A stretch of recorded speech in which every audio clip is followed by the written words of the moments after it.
ባለፈው የዛሬ 15 ቀን ያየነው በቅዱሳን ህብረት ወይም በቤተ ክርስቲያን እግዚአብሔርን እንዴት አድርገን እንደምናመልክ ነበር ስናይ የነበረው። ትዝ ይላችሁ እንደሆነ አይደለ? አብ በእውነትና በመንፈስ የሚያመልኩትን ይሻል፣ ይህ ደግሞ አሁን ሆኗል አለ። የሁሉ ጊዜ የአብ ፍላጎቱ የነበረው በእውነትና በመንፈስ የሚያመልኩ እንዲነሱ። አምልኮ እኮ አለ፣ ስርዓቱ አለ፣ ሁሉ እኮ አለ። አብ ግን ይፈልግ የነበረው መሻቱ የነበረው በእውነትና በመንፈስ የሚያመልኩት እንዲመጡ ነበረ። ስለዚህ የአምልኮ ጉልበት አይተናል። በነ ጳውሎስ እስር ቤት ውስጥ በነበሩበት ጊዜ ሲጸልዩና እግዚአብሔርን በዝማሬ ምን ሲሉ ሲያመሰግኑ የወይኒው መሰረት ምን አረገ ይላል?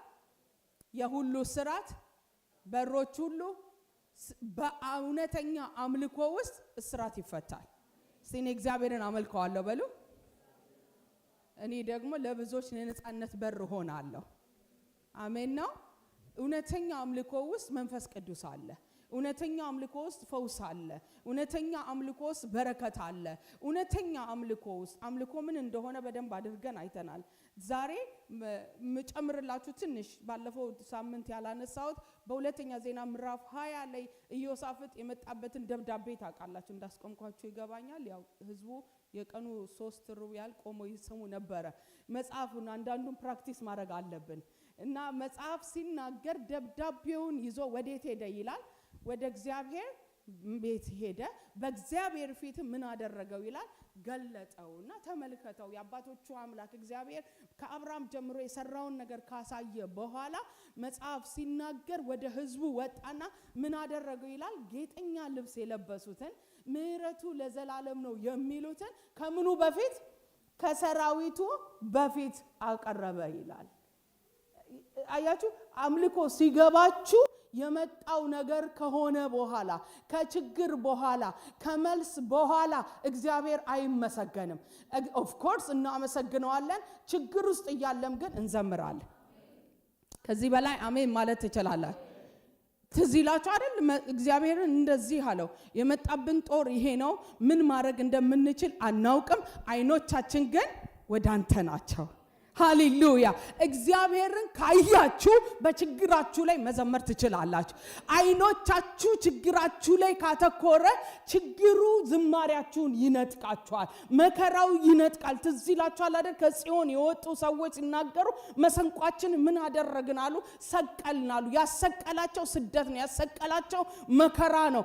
በእግዚአብሔር ላይ አይኑን ያተኮረ ግን እግዚአብሔር ሁሉን ቻይ ነው። አንዴ አየራችን ላይ እንዲህ ብለን እንጩ፣ እግዚአብሔር አዋቂ ነው።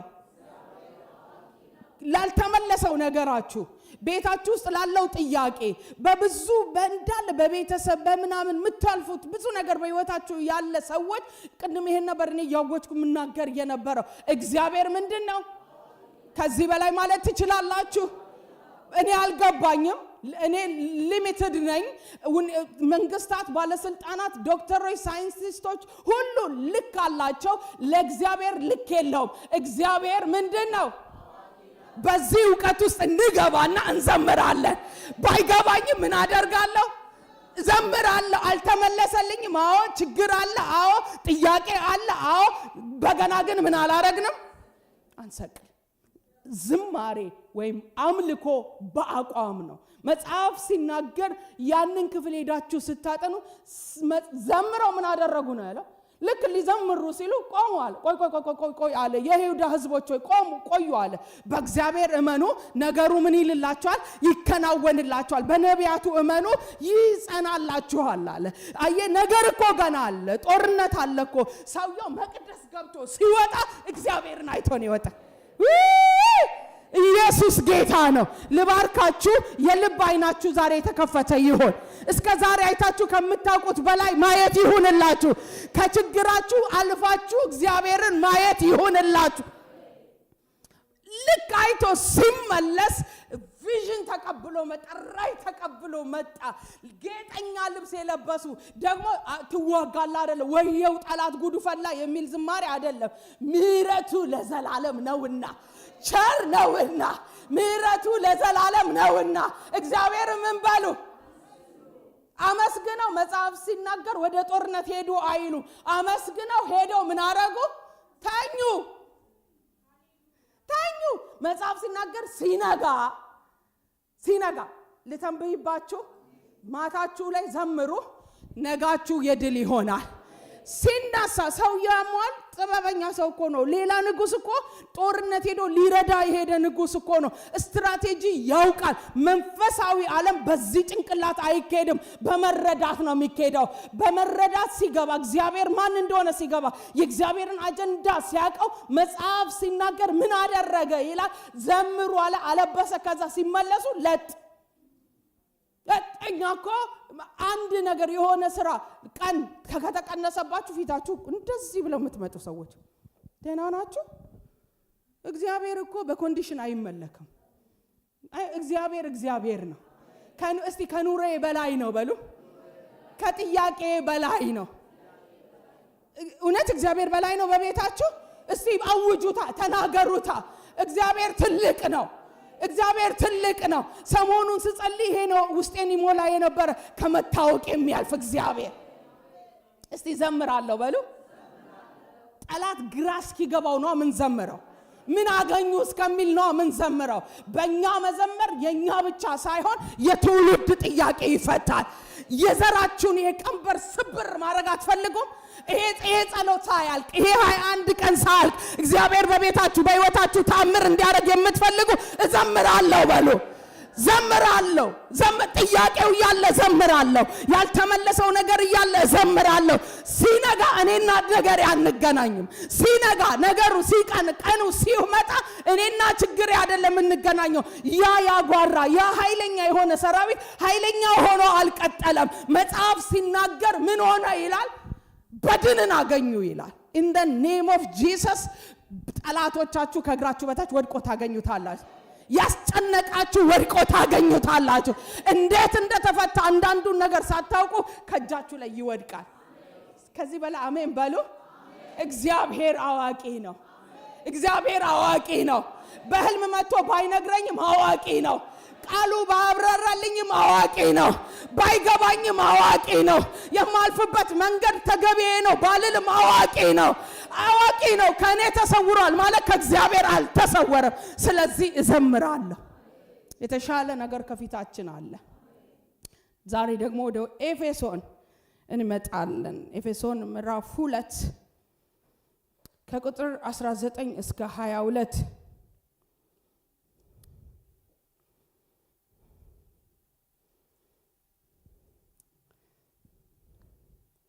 ወሰን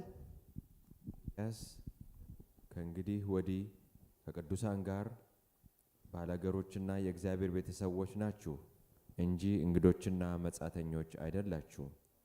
በሐዋርያትና በነቢያት መሰረት ላይ ታነጻችኋል። የማዕዘኑም ራስ ድንጋይ ክርስቶስ ኢየሱስ ነው። በእርሱም ሕንፃ ሁሉ እየተጋጠመ በጌታ ቅዱስ ቤተ መቅደስ እንዲሆን ያድጋል። በእርሱም እናንተ ደግሞ ለእግዚአብሔር መኖሪያ ለመሆን በመንፈስ አብራችሁ ትሰራላችሁ። አሜን። ጌታ ይባርካችሁ። ተቀመጡ። ዛሬ የምናገርበት በቤተ ክርስቲያን የመኖራችን ምክንያት እያየን ያለነው ይሄ ነው። ዛሬ ራስ ወደ ሆነው ክርስቶስ የምናድግበት ቦታ ነው።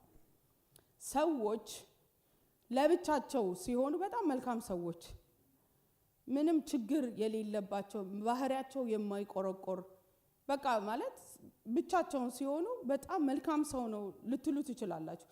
የሰው እውነተኛ ባህሪው የሚታወቀው ህብረት ውስጥ ሲገባ ነው። ማለት ሰው እብድ ካልሆነ በስተቀር ለብቻው ከምንም ጋር የሚጣላ አይኖርም።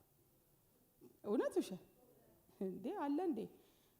እዚህ ማንነታችን የሚታወቀው በህብረት መካከል ስንኖር እንነካለን፣ እኛም እንነካካለን። ይሄ ግድ ነው። ግን እግዚአብሔር በክርስቶስ ኢየሱስ አድኖን ለብቻችን አላስቀመጠንም። መጽሐፍ ሲናገር በሐዋርያት ሥራ ምዕራፍ 9 ላይ ሳኦልን ከተገናኘው በኋላ ያለው ምንድነው? አይኑን ነካ፣ ታወረ አይደለ? ከዛ በኋላ በሱ ህይወት ውስጥ የሚፈልገውን ነገር ምን እንደሚሰራ ከነገረው በኋላ ምን ላድርግ ታዲያ ሲለው በል አናንያ የሚባል ሰው አለ፣ ምን ማድረግ እንደሚገባ እሱ ይነግርሃል ብሎ ወዴት ነው የላከው? ወዳና አይኑን እንኳን ኢየሱስ አላበራለትም። እጁን ጫነ፣ ጸለየለት፣ አይኑ በራ ነው የሚለው እግዚአብሔር ቃል። ማለት እየተገለጠው እኮ ኢየሱስ ራሱ እዛው ነክቶት ፈውሶት ሊያድነው ይችላል አይችልም? ይችላል። ፈውሱን ግን ሙሉ ያደረገው በወንድሙ ውስጥ ነበር። በወንድሙ ውስጥ ሄዳችሁ ስታነቡ ይሄንን ነው የላከው ወደ አናንያ። አናንያንም ኢየሱስ ምን ማድረግ እንደሚገባው ከነገረው በኋላ ጸለየለት፣ መንፈስ ቅዱስን ተሞላ። ከዛ በኋላ ኢሚዲየትሊ ኢየሱስ እርሱ የእግዚአብሔር ልጅ ነው እያለ መናገር ጀመረ። ቤተ ክርስቲያን ለክርስቶስ ውዱ ነገሩ ናት። እግዚአብሔር የማይቀልድበት ነገር ቢኖር ቤተ ክርስቲያን ነው። ምክንያቱም እግዚአብሔር የማይቀልድበት ምክንያት በልጁ ደም የገዛት ስለሆነ እግዚአብሔር በምንም ነገር ውስጥ ኢንቮልቭ አያደርግም። በቤተ ክርስቲያን ላይ ግን ፉሊ እግዚአብሔር የሚሰራበት ቦታ ነው። ቤተ ክርስቲያኑን አክብሩለት። እግዚአብሔርን የምታከብሩ ከሆነ ቤተ ክርስቲያኑን አክብሩለት። እግዚአብሔርን የምትወዱ ከሆነ ቤተ ክርስቲያኑን ውደዱለት። እግዚአብሔርን እወደዋለሁ የእግዚአብሔርን ግን አልወድም ማለት አይቻልም። ስለዚህ ዋና ትኩረቱ እግዚአብሔር ይሄ ነው። ስለዚህ ስንድን የዳነው ወዴት ነው? ወደ ህብረት ነው የመጣ ነው። እዚህ ኤፌሶን 2:18 ላይ እንደዚህ ይላል፣ በእርሱ ስራ ሁላችን በአንድ መንፈስ ወደ አብ መግባት አለን ይላል። አያችሁ፣ ሁላችን ምን ብለናል? በኢየሱስ ስራ፣ በመስቀሉ ስራ ኃጢአትን በመስቀል ገሎ ሩቅ የነበርነውን እኛን አቀረበንና እኛ ምናችን ይላል? ሁላችን አይሁድም አህዛቡም በመስቀሉ ያመነ አንድ ይሆን አዲስን ሰው ካወጣ በኋላ እግዚአብሔር በልጁ በክርስቶስ ያደረገው ምንድነው? በየተናጠል አልገባም። ድሮ አይሁድ ነበር ህጉን የጠበቁ የሚገቡት የነበረው። አሁን ግን እግዚአብሔር በልጁ አማካኝነት በመስቀሉ ስራ አምነው የሚድኑትን አይሁድም በመስቀሉ ስራ አምነው የሚድኑ አህዛብን ያንን አዲስን ሰው ከአህዛቡም ከአይሁድም የወጣውን በልጁ በኢየሱስ ያመነውን ብራንድ ኒው ላይፍ ያለውን ሰው ወዴት አደረገ? እኛ ምናችን ይላል? ሁላችን። እስቲ እኛ ሁላችን በሉ። ስለዚህ በየተናጠል ሳይሆን የገባ ነው። እኛ ሁላችን ወደ አብ ምን ችለናል? ድፍረትን አግኝተናል። ስለዚህ የገባንበት ህብረት የምን ህብረት ነው? የአብ ህብረት ነው። የእግዚአብሔር ቤተሰብ ሆነናል። በዚህ ቤተሰብነት ደግሞ እግዚአብሔር አጀንዳ አለው አለ። የእግዚአብሔር አጀንዳ ቆንጆ ሰባኪ አርጎ ማውጣት አይደለም። ትላንትም ሳጸልይ ተናግሬዋለሁ። ጥሩ ነው ሰባኪ መሆን፣ ጥሩ ነው ዘማሪ መሆን፣ ጥሩ ነው ነብይ መሆን። በዚህ ዘመንም ያዋጣል፣ ጥሩ ነው።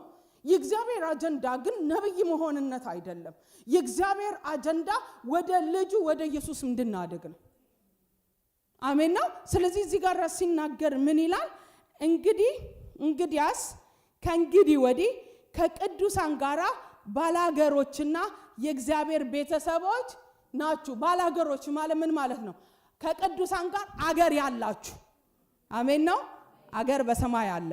ያቺ አገር ዘር የማይታወቅባት፣ ያቺ አገር በጥበብ በእውቀት የማይገባባት፣ ያቺ አገር ምንም አይነት ሌላ ማንነት የሌለው በኢየሱስ ክርስቶስ አምነው ልብሳቸውን በደሙ ያጠቡ የሚገቡባት አገር ናት። ስለዚህ ከምን ጋራ ይላል? እስቲ ከቅዱሳቸው ቦታ ፈልገው ይቀመጣሉ። እናንተ ወደ እኔ ሁኑ። ከቅዱሳን ጋራ ምኖች ናችሁ ይላል? ባላገሮችና የእግዚአብሔር እስቲ በሉ። ይሄ የቤቱ መሪ ማን ነው? እስቲ በሉ። የሆነ ፓስተር አይደለም፣ የሆነ ነብይ አይደለም። የቤቱ አባት፣ የቤተሰቡ መሪ፣ የቤተሰቡ አባት እግዚአብሔር ነው። በክርስቶስ ኢየሱስ ምኖች ሆነናል? ቤተሰብ። እስቲ ቤተሰብ በሉ። በቃ ቤተሰብ መካከል ነፃነት ያለበት ነው። እውነት ውሸት? ሌላ ቦታ ጥንቅቅ ምንለውን ችግራችንን ምናምን ቋንቋችንን መርጠ የምናወራው ቤት ውስጥ ስንገባ ነፃነት ነው ያለ። ይሄ ቤት በእርግጠኝነት ይሄ ቦታ የነፃነት ቦታ እንዲሆን ነው። ይሄ የእግዚአብሔር ቤት ነው። እናንተ ፊት ብሳሳት፣ እናንተ ፊት ባበላሽ ቤተሰቦቼ ናችሁ። ቤተሰቤ መካከል አልሳቀቅም። ይሄንን ደግሞ እንዲሆን ነው በሁሉ ሰው ላይ ምሰራው። በቤተሰብ መካከል እየተሸማቀቅ እንትና ምን ትለኝ ይሆን፣ እንትና እንዲህ ይለኝ ይሆን፣ እንዲህ ተዘጋጅተን አንኖርም። እንዲህ ተዘጋጅታችሁ የምትጠብቁ ሰዎች ካላችሁ ምሕረት ይሁንላችሁ። የእግዚአብሔር ምኖች ነን? ቤተሰብ ነን። እስቲ ቤተሰብ ነን በሉ። በቤተሰብ መካከል ብዙ ነገር ሊፈጠር ይችላል። ነገር ግን የነጻነት ዓለማችን ነው። መጽሐፍ ሲናገር የእግዚአብሔር ቤተሰቦች ናችሁ ይለንና ቤተሰቦች ናችሁ እንጂ እንግዶችና መጻተኞች። ሃሌሉያ! ይሄን ላረገ ለኢየሱስ ክብር ይሁንለት። ድሮ እንግዶች መጻተኞች ነበርን። 20 ላይ ግን እንዲህ ይላል። ማተኩሮ እዚህ ላይ ነው። በሐዋርያትና በነቢያት መሰረት ላይ ታንጻችኋል። የማዕዘኑም ራስ ድንጋይ ክርስቶስ ኢየሱስ ነው። በእርሱ ሕንፃ ሁሉ ምን እያረጋ እየተጋጠመ በጌታ ቅዱስ ቤተ መቅደስ እንዲሆን ምን ይላል? ያድጋል። አሁን እድገታችንን ጨርሰን የመጣንበት ቤተሰብ መሃል አይደለም። መሳሳትን የማልፈራበት ምክንያት ወደ ፍጹምነት የምመጣበት ቤት እንጂ ፍጹም ሆኜ የገባሁበት ቤት አይደለም። ፍጹም የምትፈልጉ ከሆነ በጌታ ፍቅር እንጠይቃለን፣ ጸልየን ሂድ እንድትሄዱ እናረጋለን። እላይ ነው የጨረሰ ሰው ተሰርቶ ያለቀ ሰው መገኛው እግዚአብሔር ጋር ነው። ይሄ ቤት ወደ ፍጹምነት ማድግበት ነው በሉ። በቃ ፐርፌክት ሆኖ ለመታየትም አንጣጣርም። መቼም ቢሆን በምድር እስካለን ፐርፌክት ሆነን አንድ ፐርፌክት የሆነ እሱ ነው፣ ኢየሱስ ነው። ፍጹም የሆነ እንከን የሌለበት ነውር የሌለበት ፐርፌክት በእግዚአብሔርና በሰው ፊት ትክክል የሆነ ኢየሱስ። ስለዚህ ይሄ ቤት ምን የምንሆንበት ነው? እስቲ ምሰራበት ቤት ነው በሉ። አዎ አጠንከሩና እስቲ በሉ ምሰራበት በሉ። ምንሰራበት ቤት ነው። አያቱ በቅዱሳን መካከል ካልሆነን፣ በቤተ ክርስቲያን መካከል ካልሆነን ግን አንሰራም። ብዙ ሰው ጸጋ ላይ ፎከስ ያደርጋል which is good። እግዚአብሔር ነው ጸጋን የሚሰጥ። እዚህ ጋር የሞተ ባስነሳ ታምር ባደር ምንም ነገር ባደር ከኔ የሆነ ምንም ነገር የለም፣ ጸጋው ነው በእኔ የሰራው። ስለዚህ ምስጋናው ወዴት ነው የሚሄደው? ወደ ጸጋው ባለቤት ነው። እግዚአብሔር ግን በጣም ዋው የሚለው በጸጋችን አይደለም፣ እኛንም በጸጋ የምንገረመው። እግዚአብሔር ግን የሚገረመው በባህሪ ነው፣ በተሰራ ማንነት ነው። ስለዚህ እግዚአብሔር እዚህ ጋር ምን ይለናል? በሐዋርያትና በነቢያት ምን ላይ መሰረት ላይ ምን ብላችኋል? ታንጻችኋል። ሌላ መሰረት የለም። ሌላ መሰረት የሚጥል ቢኖር የተረገመ ይሆን። ከዚህ መሰረት ውጪ ሌላ መሰረት የለም። ለዚህ ነው ቤተክርስቲያን መስራች የሌላት። መስራቿ አንድ ብቻ ነው፣ ኢየሱስ ነው። ሰው ቤተክርስቲያንን መመስረት አይችልም። በሐዋርያትና በነቢያት ትምህርት ላይ ግን ምን እያደረገን እንሄዳለን? እያነጽን እንሄዳለን። ስለዚህ እንደምን ነው የሚያነሳን እዚህ ጋር? እንደሚሰራ ቤት፣ እንደሚሰራ መቅደስ በጌታ እየተጋጠምን በጌታ ቅዱስ ቤተ መቅደስ እንዲሆን ምን ይላል? ያድጋል ይላል። እኛው ትርጉም ካልተሳሳትኩ ይሰራል ነው መሰለኝ የሚለው። አችሁ ምን ለመሆን ይላል? ቅዱስ ቤተ መቅደስ። ድሮ በሰለሞን በተሰራችው በድንኳኗ ውስጥ በቅድስት ቦታ እግዚአብሔር ይገለጥ ነበረ። በክርስቶስ ኢየሱስ አሁን ማደሪያው ያደረገው እኛን ነው። ለዚህ ነው አንደኛ ቆሮንቶስ ምዕራፍ 6 ላይ ሲናገር የእግዚአብሔር ምኖች እንደሆናችሁ ቤተ መቅደስ እንደሆናችሁ አታውቁም ምን ይላል? እንደገና የእግዚአብሔርን ቤተ መቅደስ የሚያፈርስ እግዚአብሔር ያፈርሰዋል ይላል። ስለዚህ እኔ አሁን ምን ሆኛለሁ? የእግዚአብሔር መቅደስ ሆኛለሁ። የምንሰራው ግን በጋራ ነው፣ በህብረት ነው። እዚህ ጋራ ማደግ ፕሮሰስ ነው። ለውጥ ኦቨርናይት አይመጣም። ብዙ ሰው ዲስካሬጅ የሚሆነው በራሱ ወዲያውኑ ለውጥ ይፈልጋል። ከጌታ ጋር ሲሆን ሲጸልይ ቃል ሲያነብ ምናምን ታዲያ እኔ ለምን አልተለወጥኩም ይላል። እየተለወጥክ ነው። ሳምሃው ከትላንቱ ዛሬ ትንሽ ጠጋ ብለናል። ተሰርተን ግን አላለቅንም። አሁን ያልተወለደ ምን አይልም አያድግም። በመስቀሉ ምን ብለናል? ተወልደናል። እንድናድግ ግን እግዚአብሔር ቤተሰብ ውስጥ አስገባል። ይሄ ህብረት የአድጎ የጨረሰ ሰው ቦታ ስፔሻሊ ቮይስ ኦፍ ጋድ። ሌላ ቦታ ያድገው የጨረሰ ይፈልጉ ይሆናል። ይሄ ቤት ግን አድገው የጨረሱ ሰዎች ተመርቀው የሚገቡበት ሳይሆን በመስቀሉ ተወልደው ለማደግ ራሳቸውን የሰጡበት ቤት ነው። ብንሳሳት ኢትስ ኦኬ፣ እየተሳሳትን ግን እየታረምን እያደግን እንሄዳለን። ሁላችን ተወልደን ሁላችን ምን የምንልበት ቤት ነው። እስቲ የምናድግበት ነው በሉ። አለማደግን እንቃወማለን። መንፈሳዊ በሽታ ነው አለማደግ። እንድናድግ ግን መገናኘት መቻል አለብን። መጽሐፍ እዚህ ጋር ሲናገር ቅዱስ ቤተ መቅደስ እንዲሆን እግዚአብሔር መቅደስ እንዲሆን ያድጋልና በእርሱ እናንተ ደግሞ ለእግዚአብሔር መኖሪያ ለመሆን በመንፈስ አብራችሁ ምን ትላላችሁ? የምናድግበት ምክንያት የምንሰራበት ምክንያት ለምንድን ነው ይላል?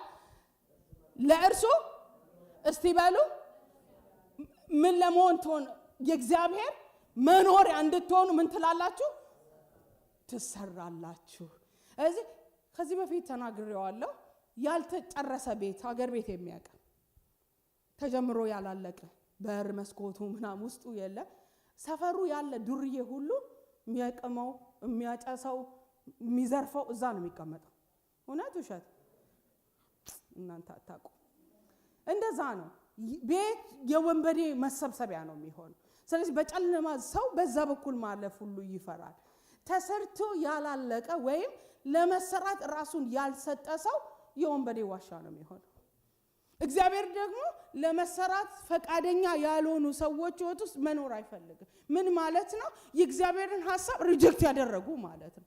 ስለዚህ የምንሰራበት ፐርፐስ ፐርፌክት ዋው እሷ ለመባልና ጭብጨባ ለመቀበል ሳይሆን የእግዚአብሔር ማደሪያ ውብ የሆነ ማደሪያ እግዚአብሔር የሚደሰትበት ከምድር የሆነ ነገር ፈልገን ሳይሆን የጠራን እርሱ እንዲደሰትበት ምን ለመሆን የእግዚአብሔር ማደሪያ ለመሆን ምን ትላላችሁ? ትሰራላችሁ። ስለዚህ ይህ ህብረት በቅዱሳን መካከል በቤተ ክርስቲያን መካከል መሰራት ግዴታ ነው። እንደውም የእግዚአብሔር ቃል ሲናገር ብረት ብረትን እንደሚስለው ባልንጀራ ባልንጀራው ምን ያደርገዋል ይላል። ምን እንሳሳልበት ያማልኩ እልልልልልልኩ አንልም። መርፌ ስትወጉ ፕሬስ ጋድ እያላችሁ ተወጋችሁ ዋው የዛሬ መርፌ ብላችሁ ታውቃላችሁ? እኔ ብታው በነርሶቹ ሁሉ ይደነግጣሉ። ደም ልሰጥ ሲሄድ ያልኩ እየጮኩ ነው የሚሄደውና ደስ አያሰኝም። ውጤቱ ግን በጣም ደስ ያሰኛል። ከእግዚአብሔርም የሚረካበት እግዚአብሔር የሚደሰትበት ህይወት የምንፈልግ ከሆነ ለመሰራት ራሳችንን መስጠት መቻል አለብን። ቅድም እንዳነሳችሁ አንዳንድ ብሎኬቶች እዚህ ጋር ብታመጡ ልክ ካልሆኑ አይገጥም። ለዚህ ግንበኛው የሚያደርገው ውሃ ልክ ነው የሚሰራው። መጀመሪያ ውሃ ልክ ያወጣል። ቱምቢ ምናምን ይባል ነገር አለ። ብዙ ዕውቀት ስለሌለኝ እዛ ጋር አላወራም። ግን እማች ማደርገውን ትልቅ ስለሆነ ብቻ አምጥቶ አያስቀምጠው። ከእቤቱ ጋራ የሚገጥም ነው የሚፈልገው። ስለዚህ እየተሰራን ምን እያደረገን እየተገጣጠምን እየተያያዝን ጎሉ የመጨረሻው ደስታ እግዚአብሔር የሚደሰትበት እግዚአብሔር የሚኖርበት ያ ነው የእግዚአብሔር አጀንዳ። አሜን ልስማ። እዚሁ ኤፌሶን 4 ከ12 እስከ 13 እንደዚህ ይላል።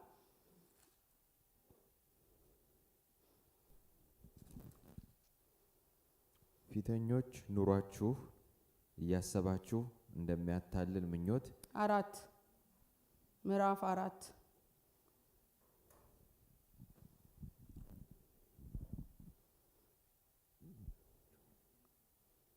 ፊተኛ ኑሯችሁን እያሰባችሁ እንደሚያታልል ምኞት የሚጠፋውን አሮጌውን ሰው አስወግዱ፣ ከአእምሯችሁም መንፈስ ታደሱ ለእውነት። እኔ ላንብበው ወሰንዬ እንዲህ ይላል።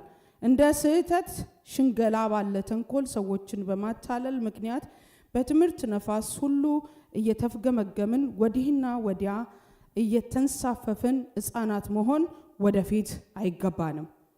ነገር ግን እውነትን በፍቅር እየያዝን በነገር ሁሉ ወደ እርሱ ራስ ወደሚሆን ወደ ክርስቶስ ምን እንበል? እስቲ ይሄንን ደግመን እናንብበው 15 ነገር ግን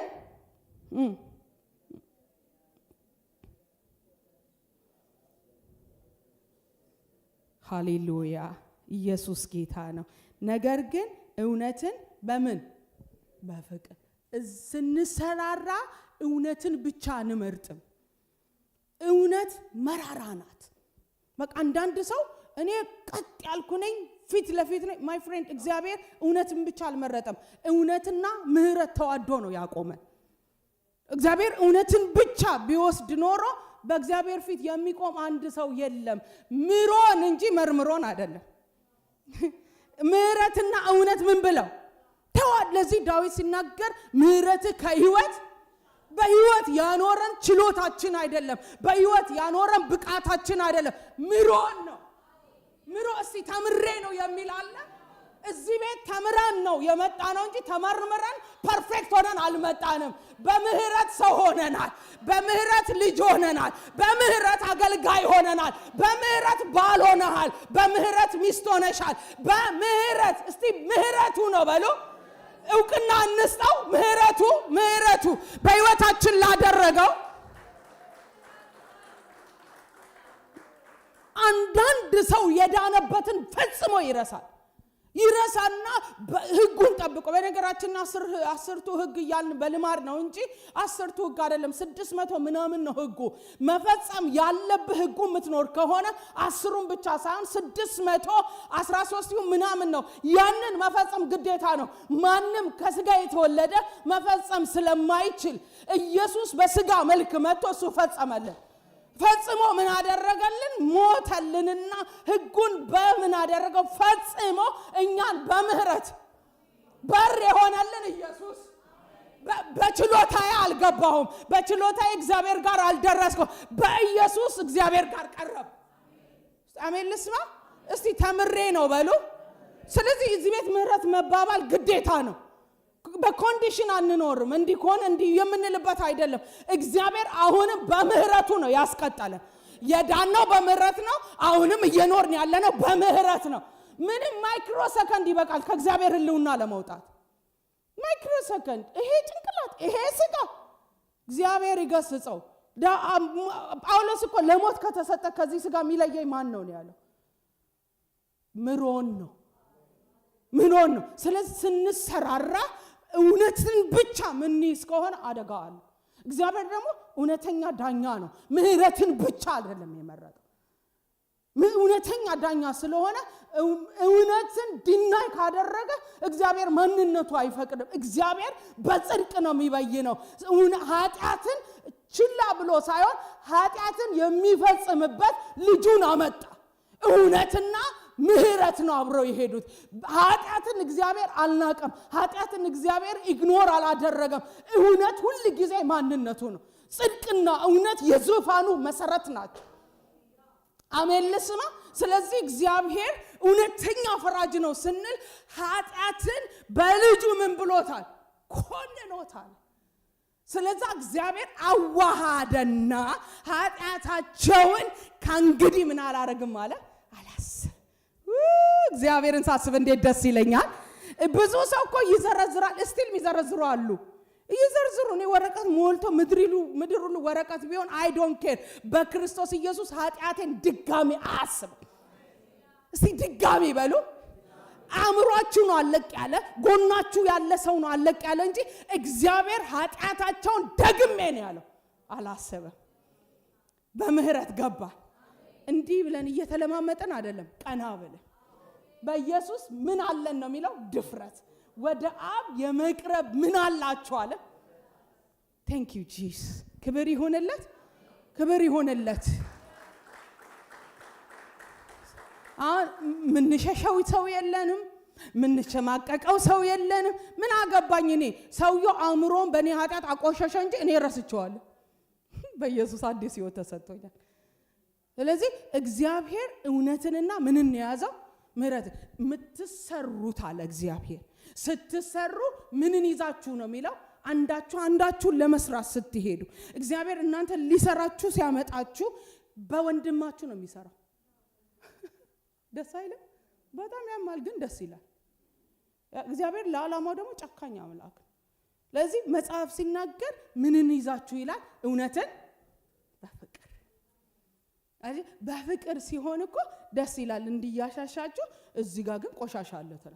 አሁን እቺን ቷ አይገባቸው። ከዛ ከቷ በፊት ምን አለ? ፍቅር አለ። አለ እውነተኛ ፍቅር ድና ያደርግ። እውነተኛ ፍቅር አንዳንድ ሰው እዚህ ሀገር በተለይ በኢየሱስ ስም በእኛ ህብረት ግን ይሄ አይሰራ።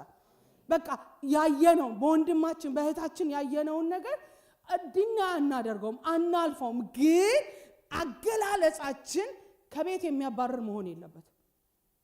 ድጋሚ ኮንፊደንስ የሚያሳጣ መሆን የለበት። ስናስተካክል ፍቅር መጨመር መቻል አለበት። ፍቅር የሌለበት የትኛውም ነገር ገዳይ መርዝ ነው። ስለዚህ እውነትን በምን ይዛችሁ? በፍቅር። ከዛ እንዲህ ይላል እውነትን በፍቅር እየያዝን በነገር ሁሉ ወደማ ወደ እርሱ ራስ ወደሚሆን ወደ ክርስቶስ ምን እንበል? እደጉ ነው ያለው። ይሄን መጽሐፍ የጻፈው ሐዋርያው ጳውሎስ ነው። ሐዋርያው ጳውሎስ አድጎ ካልጨረሰ እኔና እናንተ ገና ሃሁ ላይ ነው። አንዳንድ ሰው መጽሐፍ ቅዱስን ጨርሻለሁ ይላል። ማይ ፍሬንድ ዘመንን ይጨርሳል እንጂ ይሄ መጽሐፍ አያልቅም። ማለዳ ማለዳ አዲስ ነው።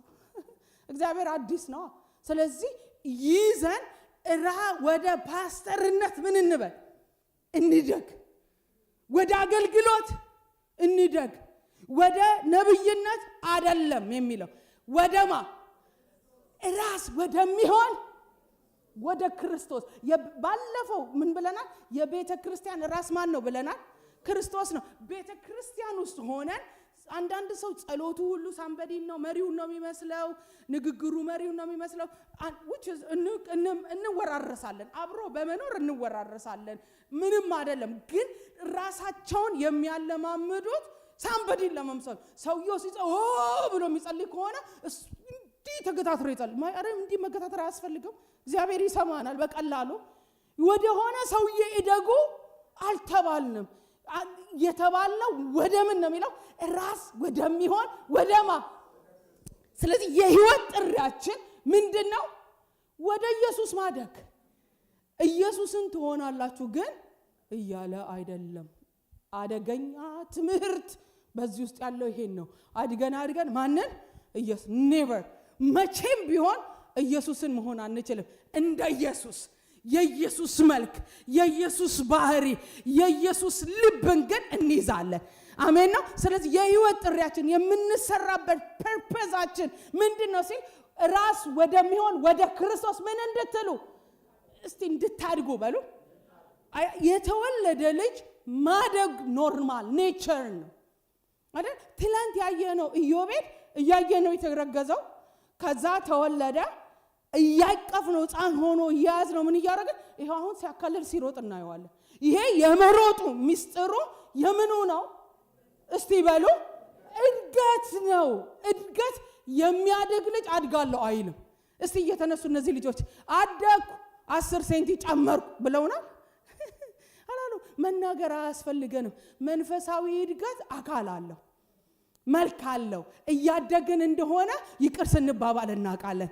እያደግን እንደሆነ ልባችን ሲሰፋ ይታየናል። እያደግን እንደሆነ ወደ ጸሎት ስንመጣ እናውቀዋለን። እያደግን እንደሆነ ወንድሞችን ስንወድ እናውቀዋለን። እያደግን እንደሆነ የእግዚአብሔር ፍርሃት በውስጣችን እየበዛ ነው። እንትና እያደገች ነው ስንል የሚታይ ነገር አይተን ነው። ወደ ኢየሱስ ማደግ ማለት ይሄንን ቃል በቃል መያዝ ማለት አይደለም።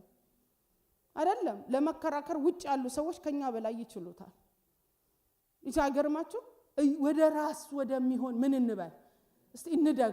ሐዋርያው ጳውሎስ ቤተክርስቲያን በሱ ነው የመሰረተው። ያሳደጋቸው የዳኑት በሱ ነው።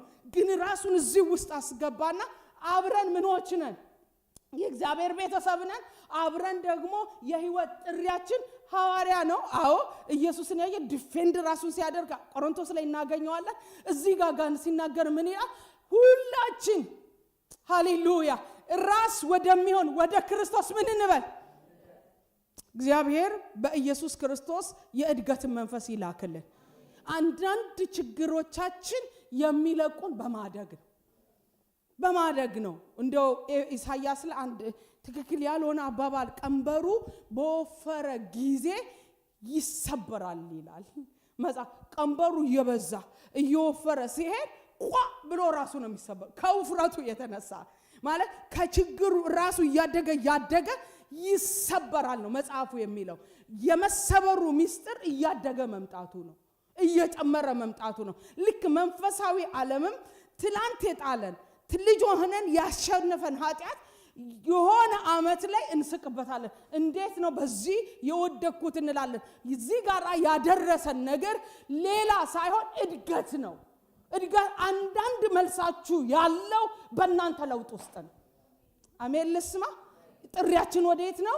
ወደ ክርስቶስ ኢየሱስ ማደግ ነው፣ ራስ ወደሚሆነው። ስለዚህ እንደዚህ ይላል፣ ራስ ወደሚሆነው ወደ ክርስቶስ እንደግልና ከእርሱ የተነሳ ከማ እስቲ በሉ ከክርስቶስ የተነሳ አካል ሁሉ እያንዳንዱ ክፍል። አሁን እያንዳንዳችን ምኖች ነን? ብልቶች ነን። ብልትንና ብልትን እያንዳንዱን አካል የሚያጣብቀው ማን ነው? ክርስቶስ።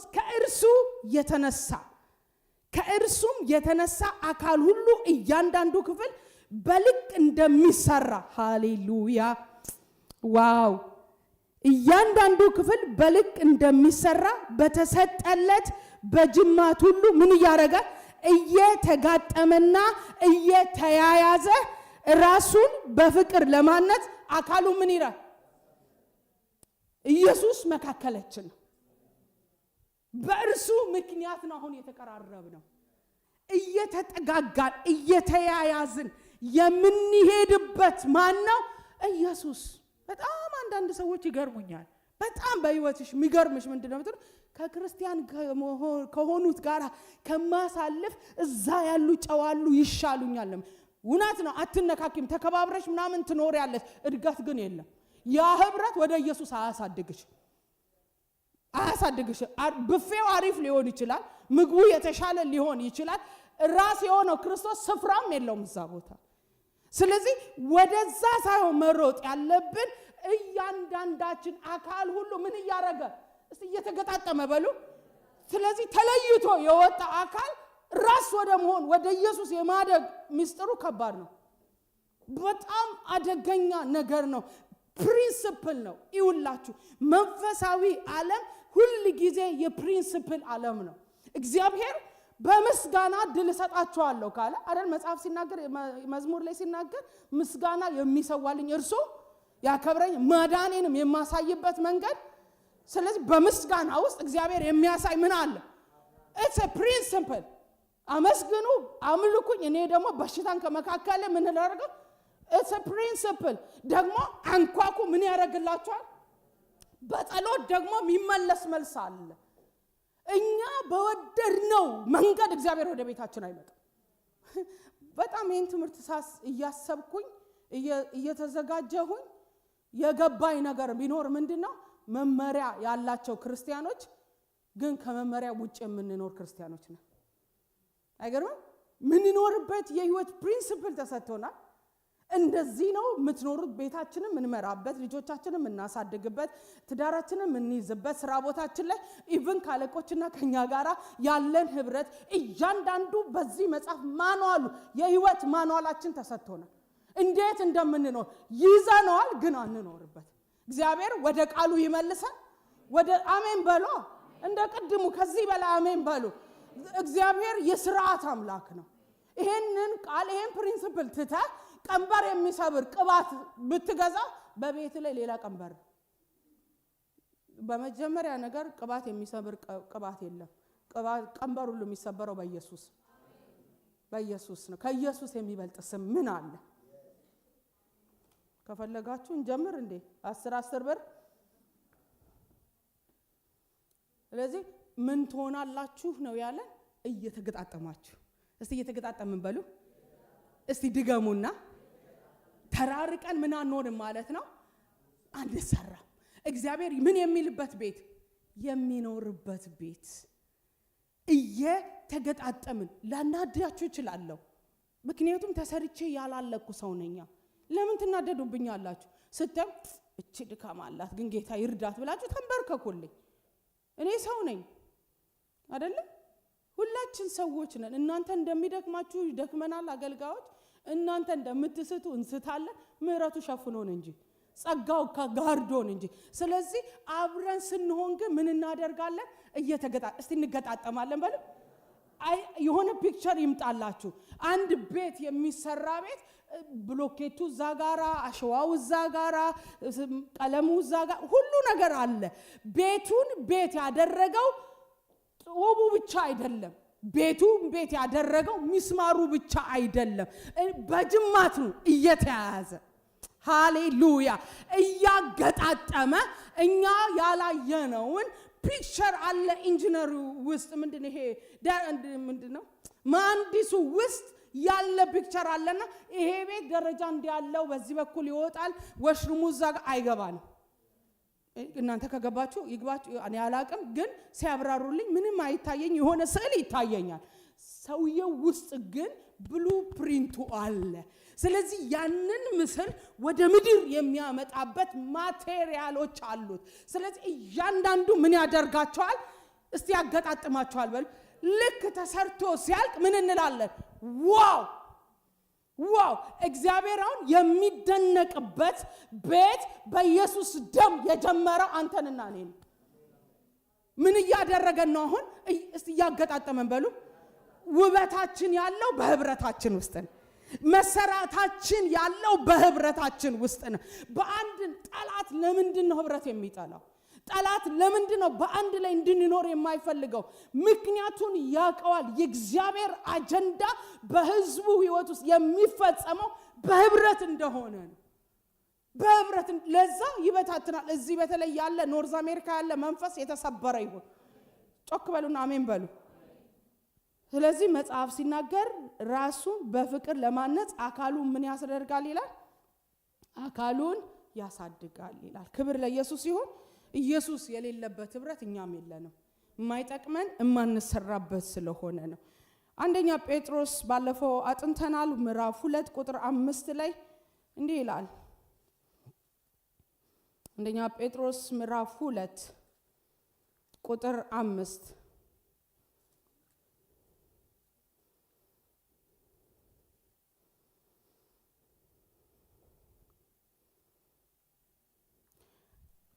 እናንተ ደግሞ እንደ ሕያዋን ድንጋዮች ሆናችሁ በኢየሱስ ክርስቶስ ለእግዚአብሔር ደስ የሚያሰኝ መንፈሳዊ መስዋዕትን ታቀርቡ ዘንድ ቅዱሳን ካህናት እንድትሆኑ መንፈሳዊ ቤት ለመሆን ተሰሩ።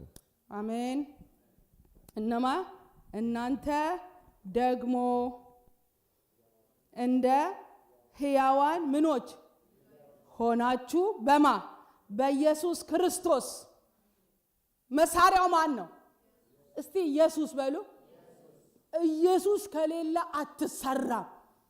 እግዚአብሔር አሁን በሆነ ድንኳን ውስጥ አይደለም የሚኖረው። እግዚአብሔር አሁን የተሽቆጠቆጠ አዳራሽ ሰሩልኝ ብሎ የሚሰራው ምንገዛ አሁን ልንገዛ ነው። በነገራችን ላይ የሚገርም ቸርች በቅርብ ይኖረናል። አሜን ነው። ኪሳችሁም እጃችሁም ይዘርጋ በዛ ይኖረናል። የሚኖረን ፐርፐስ ግን እግዚአብሔር እንዲያድርበት አይደለም። እግዚአብሔር ያደረባቸው ልጆች እንዲያመልኩበት ነው። እግዚአብሔር አሁን በውጭ ነገር አይደነቅም። እንደዛ ቢሆንማ የሰሎሞንን ቤተ መቅደስ አስጠብቆ ማኖር ነበረበት። ኢየሱስ አየኸው ብለው ሲሉት ምን አሉ? ይሄ በ3 ቀን ምን ያደርጋል? ይፈርሳል። ስለ ስጋው ነበር እያወራኝ ነበር። አልገባቸው። ምክንያቱም የነሱ እይታ ኮምፕሊትሊ ሌላ ነው። አሁንም በዚህ ዘመን የትውልዱ እይታ እንዲህ ነው የተበላሸው። በአዳራሽ እግዚአብሔርን ይለኩታል። ኖ እግዚአብሔር የሚያድረው በኔ ውስጥ። እስቲ በኔ ውስጥ በሉ። ስለዚህ መጽሐፍ ሲናገር በኢየሱስ ክርስቶስ ምን ለመሆን ሕያዋን ድንጋይ ወደ እርሱ ምን እያረጋችሁ እየቀረባችሁ ማይ ጋድ በኢየሱስ ስም ይሄ ቃል ይብራራልን። እየቀረባችሁ እናንተ ደግሞ እንደ ሕያዋን ድንጋዮች ሆናችሁ በኢየሱስ ክርስቶስ ለእግዚአብሔር ደስ የሚያሰኝ መንፈሳዊ መስዋዕት ታቀርቡ ዘንድ ቅዱሳን ካህናት እንድትሆኑ መንፈሳዊ ቤት ለመሆን መሳሪያው ማን ነው? ክርስቶስ። ወደ ማን ንቅረብ? ወደ ክርስቶስ። ወደ መሳሪያችሁ ምን እያረጋችሁ እየቀረባችሁ ምን ለመሆን ለምንድነው የምትሰሩበት ፐርፐዙ ምንድነው የሚለን ሐዋርያው ሲናገር በኢየሱስ ክርስቶስ ለእግዚአብሔር ምን የሚያደርግ ደስ የሚያሰኝ መንፈሳዊ መስዋዕት ምን ትሉ ዘንድ ታቀርቡ ዘንድ። ምን ማለት ነው? እግዚአብሔር የሚደሰትበት መስዋዕት በተሰራ ማንነት ነው። እግዚአብሔር የአምልኮ እጥረት የለበትም። እግዚአብሔር የአምልኮ እጥረት የለበትም። እግዚአብሔር የዝማሬ እጥረት የለበት። ሁላችሁ አኩርፋችሁ ቸርች አንመጣም ብትሉ ከዙፋኑም ዝቅም ከፍም አታረጉት። በምስጋና በማገልገል ለሱ በመኖር የኛ ነገር ይሰራል እንጂ እግዚአብሔር ነው። ተባብረን ከፍ የምናረገው እግዚአብሔር የለንም። ከፍ ያለ እግዚአብሔር ነው። ከፍ ያለ እግዚአብሔር ነው። መጽሐፍ ሲናገር ግን ለእግዚአብሔር ሕያው ምን እግዚአብሔርን ደስ የሚያሰኝ ሕያው መስዋዕት ምን እንድትሉ ታቀርቡ ዘንድ። አሁን ለእግዚአብሔር ደስ የሚያሰኘው ቅድም እንደዘመርነው ሞሪያም ሄጄ ልሰዋልህ ሲል ምሰዋል በግ የለኝም፣ ምሰዋል ይስሐቅ የለኝም፣ ምሰዋል ምኔን ነው? ልቤን ነው። እግዚአብሔር ደስ የሚሰኝበት አምልኮ ምንድነው? ራሴን ነው። ለዚህ ነው ሮሜ ምዕራፍ 2 ላይ ሕያውና ቅዱስ እግዚአብሔር ምን የሚያደርግ ደስ የሚያሰኝ መስዋዕት ራሳችሁን እስቲ በሉ። መሰዊያ ላይ ነን። አሁን እየተሰራን ነው ስንል መሰዊያ ላይ ነን። ያማል መሰዊያ መታረጃ ቦታ ነው። ቤተክርስቲያን መተን ፕሬዝ ጋድ ብቻ ምንልበት ሳይሆን የሚቆረጥ ነገር ድሮ ይዘነው የመጣ ነው። ባህር የሚባረርበት ቤት፣ ኢየሱስን የማይመስል መልክ የሚወገድበት ቤት። ኢየሱስ እግዚአብሔር አግበስብሶ የሚቀበለው መስዋዕት የለው። በጣም ብዙ ነገር በዚህ አጭር እድሜ አይቻለሁ። እግዚአብሔር ነው።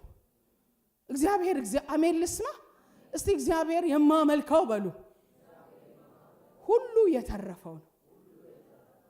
አይገርም? ለዚህ እባካችሁ እነኚህ እኮ መዘምራን መከራቸውን እኮ የሚያዩት እኛን ከፍ እጃችንን ለማስደረግ። እግዚአብሔር ሲገባን እኮ እኛ እብድ ነው የምንሆነው። አይገርም? ከመሪው አይደለም ጉዳዩ፣ ከእግዚአብሔር ነው የሚጀምረው።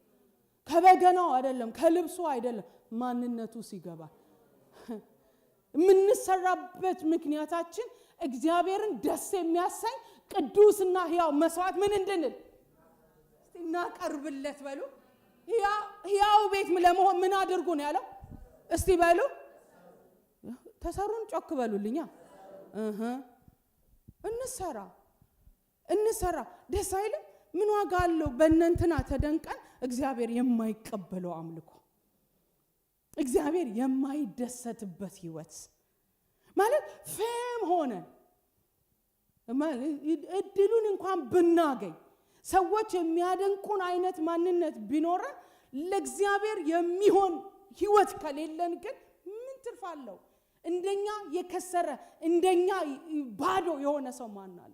ስለዚህ የህይወት ጥሪያችን እግዚአብሔር ተሰሩ ብሎ ሲለን ለምን ተሰሩ ይለናል ሲል እግዚአብሔር ደስ የሚሰኝበት ቅዱስ መስዋዕት እንድንሆንለት። መሰራት የማትወዱ ሰው እንዳይነካኝ የምትሉ ሰው፣ መገሰጽ፣ መመረከር፣ መታር የማትፈልጉ ሰዎች ከእግዚአብሔር ቃል ውጪ ናችሁ። በጣም በዲያስፖራ ቸርች ትልቁ ቻሌንጅ ዛሬ ልንገራችሁ። በጣም የተለያየ ሰው ነው እዚህ ቤት ያለው አይደል? መሰረተ ክርስቶስ የነበርን፣ ሙሉ ወንጌል የነበርን፣ ቃለ ሕይወት የነበርን ምንም ማት ነገር የሆንን እዚህ የመጣ ነው። ያለን ቢሊፍ ሲስተም ራሱ በጣም የተለያየ ነው። ደግሞ እዚህ ሀገር ስንመጣ መብት የሚባል ነገር ጨምረን ነው ቸርች የምንመጣው። ማይ ፍሬንድ ቸርች ስትመጣ መብትን እዛ ውጭ ጥለ፣ እዚህ ቤት ባለ መብት ይሄ ቃል ነው። እማገለግለውን ህዝብ ማልመክር ከሆነ፣ እማገለግለውን ህዝብ ማልገስጽ ከሆነ፣ እማገለግለውን ህዝብ ማላስተምር ከሆነ ህዝቤ አይደለም። አም ቴሊንግ እኔ ከእናንተ ጋር አብሮ ሰራተኛ መሆን አልችልም። አትንኩኝ፣ አይሰራም። እዚህ አሜን ልስማ። ትነካለህ። ቤት የሚሰራ ከሆነ ግርግዳ ወረቀት የሚባል ታውቃላችሁ ሀገር የብርጭቆ ከአንድ ይልቅ ሁለት ይሻላል የሚለው ለዚህ ነው። የብርጭቆ ወረቀት ሻካራ ነው አይደለ? ግን ግርግዳውን ምን ያደርገዋል? ያ ቀለሙ ከዚህ ከብርጭቆ ወረቀት በኋላ ነው ቀለሙ የሚመጣው።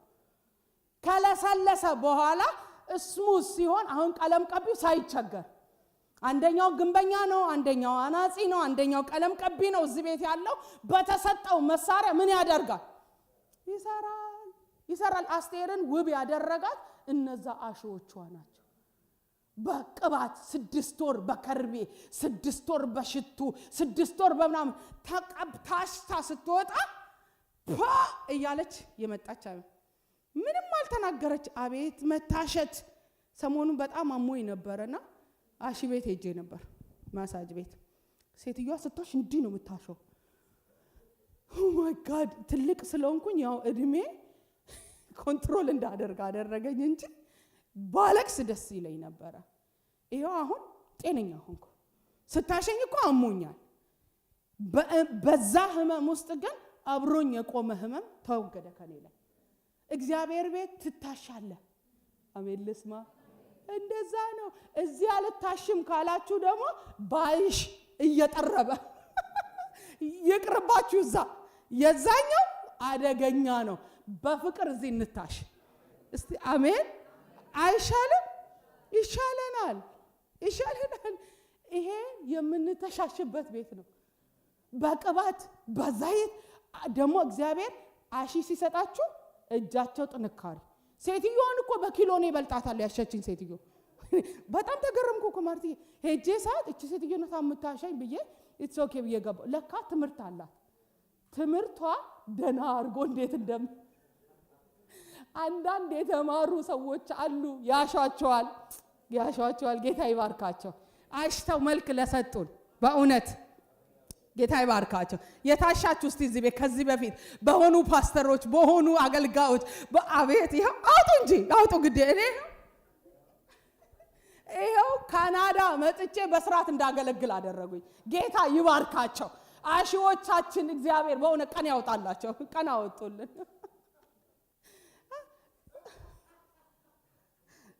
አብርሽና ባቢ ሌላ ስብከት ጀምረዋል። አልታሽም ካላችሁ የኢየሱስ መልክ በእናንተ ውስጥ ሳይመጣ ማለት ብዙዎቻችን ትሁት አድርገን ብላችሁ አልጸለያችሁ? እስቲ ለትህትና የጸላችሁ ፊልጵስዩስ 2:5 እርሱ ትሁት እንደሆነ ጌታ እባክህ እኔንም ትሁት አድርገኝ ብላችሁ ትህትናችሁን የሚያስጨርስ ደና የቸኮለ ሰው ያመጣል በሕይወታችሁ። ትዕግስትን ስትጠይቁ ከትዕግስት ጋር ግንኙነት ትዕግስት ከምትባል ሴት ጋር ውጪ ትዕግስትን ማቅ ትዕግስት አስጨራሽ ሰው እግዚአብሔር ያመጣል።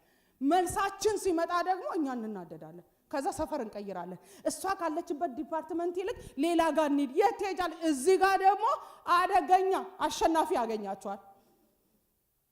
እዚህ መሰራት እግዚአብሔር የማይደራደርበት ጉዳይ ነው። እግዚአብሔር ልክ እንደ መሐንዲሱ ብሉ ፕሪንቱ እግዚአብሔር ውስጥ አለ። እግዚአብሔር በልጁ ያየው ተሰርቶ ያለቀ ቤት እሱም ይደሰትበትን ቤት ነው የሚያየው። እዚህ ጋራ አምልኮ መቀበል ይፈልጋል። እዚህ ጋራ መደሰት ይፈልጋል። ልባርካችሁ፣ እግዚአብሔር በህብረታችን ይደሰት። ይደሰት። ከተማ ሁሉ ያኩርፈን። እኔ I don't care እኔ ለወቷ ህዝብ ተጨንቄ አላቅም፣ ወደፊትም አልጨነቅም። እግዚአብሔር ግን ያስጨንቀኛል። እልልታዬ ያስደስተዋል ወይ? አምልኮዬ ያስደስተዋል ወይ? አገልግሎቴ ያስደስተዋል ወይ ነው የእግዚአብሔር ሐሳብ። የመሰራታችን ምስጢሩ ምንድነው? ሕያው ቤት ሆናችሁ ተሰሩ። ለምን?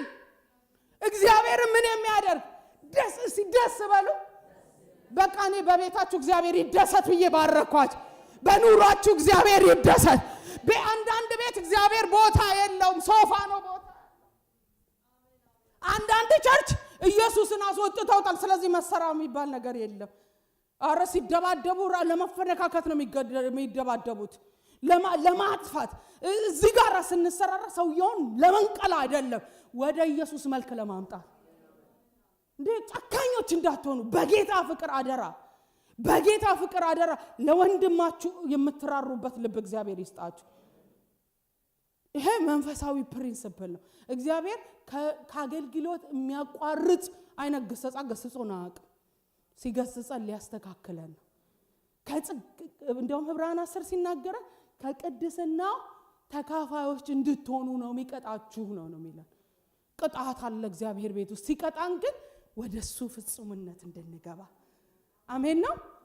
ደህና ናችሁ? እናንተ ለምዳችኋል። ጠንከር ያለ ቃል ኢየሱስ ያድናል። አሜን ነው። የእግዚአብሔር ሐሳብ ይሄ ነው። ሁለተኛ ፖይንቴ ጸጋንና እምነትን እንድንካፈል። ማይ ጋድ ሰሞኑን ተሙዬ ቅድም እንዳለ ስለ እግዚአብሔር ጸጋ በጣም እየጸለይን ነው የመጣ ነው። የደከማችሁ ቀን ሌላ ቦታ አትሄዱ። የደከማችሁ መጸለይ ያቃታችሁ ቀን፣ እግዚአብሔር የተናገራችሁ ነገር ሩቅ የመሰላችሁ ቀን፣ እምነት ከውስጣችሁ የጠፋ ቀን ሌላ ቦታ አትሄዱ። ቅዱሳን ህብረት ማዕከል ተገኙ። አሜን ነው። ያንን ስናደርግ ነው በህይወታችን ውስጥ የእግዚአብሔርን ሐሳብ የምናገኘው። ሮሜ ምዕራፍ 1 ከቁጥር 11 እስከ 13 ታወጣልኛለህ ወሰን።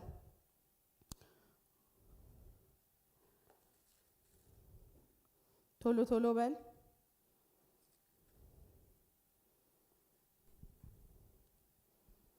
ትጸኑ ዘንድ መንፈሳዊ ስጦታ እንዳካፍላችሁ ላያችሁ እናፍቃለሁና ይህንም ማለቴ በመካከላችን ባለች በእናንተና በእኔ እምነት አብረን በእናንተ እንድንጽናና ነው።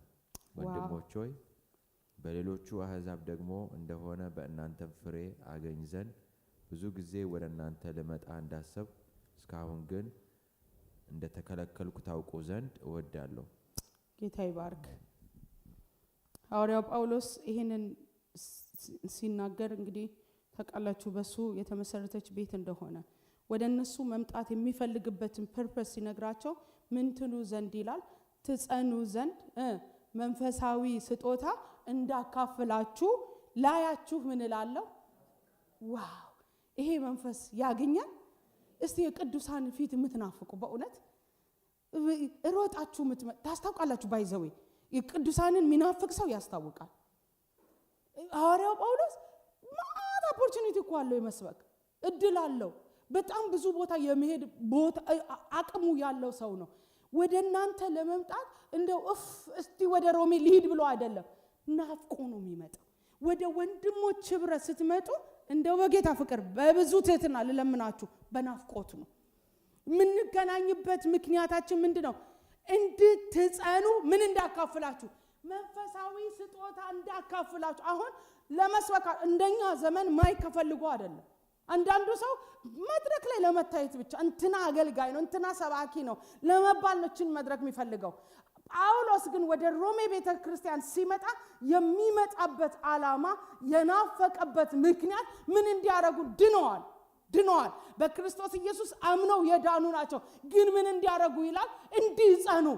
በማጸና ፈተና ውስጥ ነው ያለንበት ዓለም የፈተና ዓለም ነው። ሰይጣን በትጋት የሚዋጋችሁ በትዳር ቢመጣ፣ በልጅ ቢመጣ፣ በስራ ቢመጣ፣ በተለያየ ሁኔታ ወደ ህይወታችሁ ቢመጣ ከእግዚአብሔር ፍቅር እንድትወጡ ነው። ምን ያንተ ሚስት አገባ ሰይጣን ወስዶ ምን ያደርጋል? ስራችሁን ወስዶ ሰይጣን አይሰራበት፣ የእናንተን ቦታ አይተካም። የሰይጣን ፐርፐዙ በእኛና በእግዚአብሔር መካከል ያለውን ሪሌሽንሽፕ ማበላሸት፣ ቀጥሎ ደግሞ ማስወጣት ነው ከቻሉ። ሌባው ሊያርድ ሊሰርቅ ሊያጠፋ እንጂ ስለሌላ ስለምንም አይመጣም። በህይወት ነው የሚመጣው። ህይወት ደግሞ ከኢየሱስ ያገኘነውን ህይወት ሊሰርቅ ሊያጠፋ ሊገድል ነው የጠላት ፐርፐዙ። ስለዚህ ነገራችን ልባችን የጣልበትን ነገር ስለሚያውቅ ያንን ነገር ሆልድ ያደርገውና እግዚአብሔር የታለ እንድትሉ ያደርጋል። ስለዚህ የጽናት ህይወታችሁ እንዲሸረሸር ነው የሚያደርገው። ስለዚህ ሐዋርያው ጳውሎስ ድነው ያሉ በቤተ ክርስቲያን ያሉ ከእግዚአብሔር ጋር ጤናማ ህብረት ያላቸውን ሰዎች ምን ይላቸዋል? ምን ትሉ ዘንድ ይላል? ትጸኑ ዘንድ። እንድትጸኑ ምን ላካፍላችሁ ይላል? መንፈሳዊ ስጦታ ላካፈላችሁ ፈልጋለሁ። በቃ የእግዚአብሔር አጀንዳ በዳንበት እውነት እንድንድን ነው። እንድንጸና ነው አይደል? ራሱ ኢየሱስ ሲናገር እስከ መጨረሻ የሚጸና እርሱ ምን ይላል? ይድናል። ስለዚህ እስከ መጨረሻ እንድንጸና የወንድም ስጦታ ያስፈልጋል። እንድጸና አጠገብሽ ያለችው እህትሽ ታስፈልግሻለች። መንፈሳዊ ስጦታ ላካፍላችሁ እናፍቃለሁ ይልና ይህን ማለቴ በመካከላችን ባለችው በእናንተና በእኔ እምነት አብረን በእናንተ ምን እንድንጽናና ነው። አሁን እሱ ጋራ የመንፈሳዊ ስጦታ አለ። ያንን ስጦታ ብቻ ይዞ አይደለም የሚመጣው። ያ ስጦታ የሚሰራው በእነሱና በሱ ባለ እምነት መካከል። አያችሁ ብዙ አገልጋዮች አንዳንድ አገልጋዮች በእነሱ ውስጥ ያለው ስጦታ ብቻ ሰውን የሚያሳድግ ይመስላል። which is wrong። መጽሐፍ ቅዱሳዊ አይደለም። ምንም አይነት የጸጋ ስጦታ በእኔ ውስጥ ቢኖር እናንተ ከሌላችሁ ባዶ ነው። በሚቀጥለው ስለ ጸጋ ስጦታ አወራለሁ። ግን ሐዋርያ ጳውሎስ ማለቴም ይላል ላካፍላችሁ እፈልጋለሁና ማለቴም በእናንተና በእኔ ባለችው እስቲ እምነት በሉ እምነት። ስለዚህ እናንተን ሳገኝ የምካፈለው እምነት አለ። እናንተን ስታገኙ የምትካፈሉት አለ? ስጦታ አለ፣ እምነት አለ። ስለዚህ ዳውን ሲሰማችሁ በቃ ወደ ታች አንዳንዴ የሚላል እውነት አይደል? አለ እኮ እንዲህ አይነት ስሜት። አንዳንዴ መጸለይ ማትችሉበት፣ ቃል ማንበብ ማትችሉበት፣ በቃ እንደውም ዝግት አድርጌ ዙምና ለምን ዩቲዩብ ከፍተሽ አትዝናኝ ወይ ድራማ ክፈች ይልሻል። በድራማ ውስጥ ትስቁ ይሆናል እንጂ አትጽናኑ። የተጽናና ተከታታይ ድራማ አይቶ የተጽናና የለም። መጽናናት ከፈለጋችሁ መበርታት ከፈለጋችሁ እግራችሁ ተጣብቆ እንኳን ቢሆን ሊቀቀኝ ብላችሁ ወደ እግዚአብሔር ቤት ነው። እዚህ ቤት መተን እንጽናናለን። ምንም እንኳን እናደርግም። እኛ ደግሞ ጌታ ይባረክ ከፕሮግራም በኋላ ዳቦና ሻይ የለንም። በቃ ይሄው ቃል ነው ያለ። ስንተያይ ግን እንጽናናለን። እስቲ አሜን ልስማ። እናንተ ውስጥ ምን አለ? እምነት አለ። እስቲ እኔ ውስጥ እምነት አለ በል። በኢየሱስ ስናምን የተቀበለው የእምነት መንፈስ አለ። ያ የእምነት መንፈስ አንዳችን ከአንዳችን ጋር ስንገናኝ ልክ ማርያም ወደ ኤልሳቤጥ ነው የተላከችው። ገብርኤል መጥቶ ነግሯት በቃ አሁን ሂጂና ተደበቂ አይደለም ያለ። ከፈለች በስተርጅኗ ምን ያረገዘች ኤልሳቤጥ አለች። እስቲ ጉድሊ ብላ ስትሄድ ገና ከውጭ የጌታዬ እናት ወደ እኔ ትመጣ ዘንድ እንዴት ሆነላት? ዋው አለች። ኦልሬዲ ያላመነችው ትንቢት ነው። ገና ነው እያብሰለሰለችው ነው ያለው። ልክ ኤልሳቤጥ እንደዛ ስትል ብጽዕት ሁሉ ድንግል ይል በቃ ብጽዕት ሁሉ ምንድነው? ትውልድ ሁሉ ብጽዕት ይለኛል አለ። ገና ድምጽሽን ስሰማ በውስጤ ያለው ጽንስ ምን አደረገ? እስቲ ዘለለ። ጮክ በሉና እኛ ጽንስ አዘላይ እንጂ ጽንስ አስወራጅ አይደለን። አሜን። ልድገመው። ጽንስ የምናስወርድ አይደለን። ደሞ አሁን ልደርስ ነው። ቀደም ማለት አሁን ትንሽ ቃል አወክና ትንሽ መዘመር ቻልከ። እስቲ ጎትቶ ወደ ኋላ የሚያቆም የለም እዚህ ቤት። ጎበዝ ሂድ ይታየኛል። እየተሳሳተ እኮ ነው። ጥቅሱን እኮ ትክክል እያለ አይደለም። እግዚአብሔር ግን ለትውልድ ጠርቶሃል። ትበረታለህ፣ ትነሳለህ። እስቲ አሜን ልስማ። ዋው ለማርያም ኤልሳቤጥ በግድ ታስፈልግ ነበር። የመለኮት እኮ ነው። እግዚአብሔር እኮ ነው የላከላት። ገብርኤል የሚያክል እናንተ ስላልተገለጠልን እኮ ነው እንጂ የመላክ ግሬስ እኮ ያስፈራል። ያ መልአክ ተናግሮ ዋው እስቲ የዛኑ ሰዓት ያላመነችው ወይም የጌታ ባሪያ እንደ ቃል ይሆንልኝ አለችና ስትሄድ ነው ግን የተናገረችው። መውጣት ትፈልጋላችሁ ከአንዳንድ ነገር? ኑ ወደ ቅዱሳን ህብረት። መጽናናት ትፈልጋላችሁ? ሐዋርያው ጳውሎስ ተጽናንቶ ያለቀ ሰው ስላልሆነ ነው። በእናንተና በእኔ ባለችው እምነት ምን እንላለን? እስቲ እንጽናናለን በሉ። እንጽናና። ሌላ ቃል ልጨምርላችሁ። አንደኛ ጴጥሮስ ምዕራፍ 5 ቁጥር 12 ወሰን አውጣልኝ።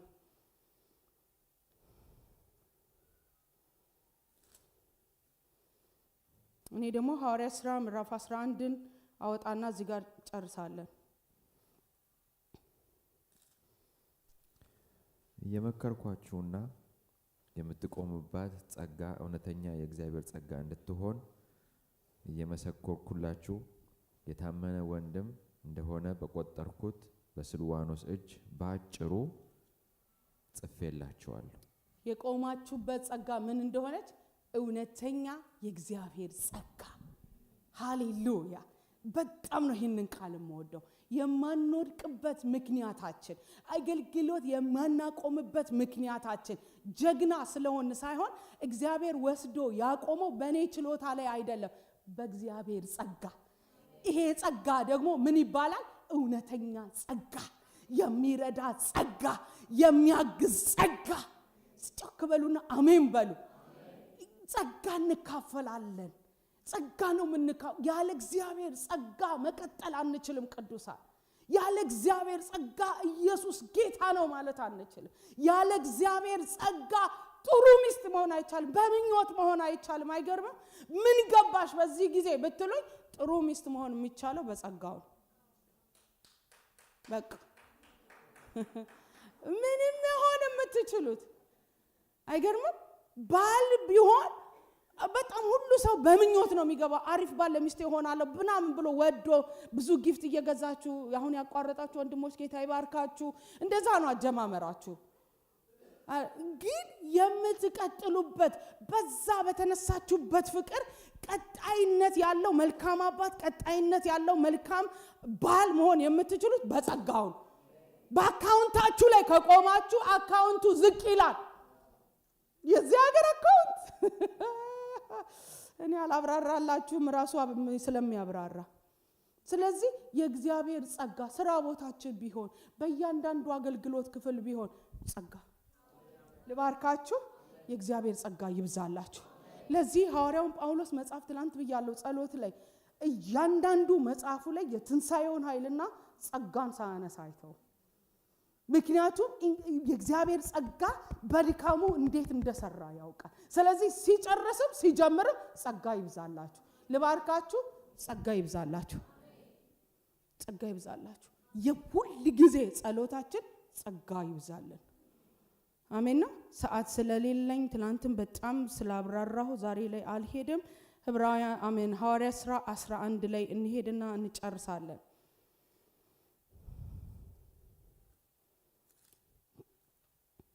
ሐዋርያ ሥራ 11 እንደምታውቁት አባቶቻችን የተሰደዱበት ከቁጥር 19 ጀምሮ ያለውን አነባለሁ በጌታ በኢየሱስ ስም። እንዲህ ይላል። በስጢፋኖስ ላይ በተደረገው መከራ የተበተኑ እስከ ፊንቄ እስከ ቆጵሮስም እስከ አንጾቂያም ድረስ ዞሩ። ቃሉን ለአይሁድ ብቻ እንጂ ለአንድስ እንኳን አይናገሩም ነበረ። ከእነርሱ ግን የቆጵሮስ የቀሬና ሰዎች የነበሩ አንዳንዶች ወደ አንጾኪያ መጥተው የጌታን የኢየሱስን ወንጌል እየሰበኩ ለግሪክ ሰዎች ተናገሩ። የጌታም እጅ ከእነርሱ ጋር ነበረ። ቁጥራቸውም እጅግ የሚሆኑ ሰዎች አምነው ወደ ጌታ ዘወራሉ። ወሬውም በኢየሩሳሌም ባለች ቤተ ክርስቲያን ስለ እነርሱ ተሰማ። በርናባስንም ወደ አንጾኪያ ላኩት። እርሱ መጥተው የእግዚአብሔርን ጸጋ ባየ ጊዜ ማንን? የእግዚአብሔርን ጸጋ ባየ ጊዜ ምን አለው? ደስ አለው። ሰዎች እዚህ ቤት መጥተው የእግዚአብሔርን ጸጋ ይዩበት። ጸጋ የበዛላት ይሁን ስማችን።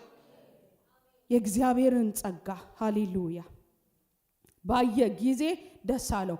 ሁሉንም በልባቸው ፈቃድ በጌታ ጸንተው ይኖሩ ዘንድ መከራቸው።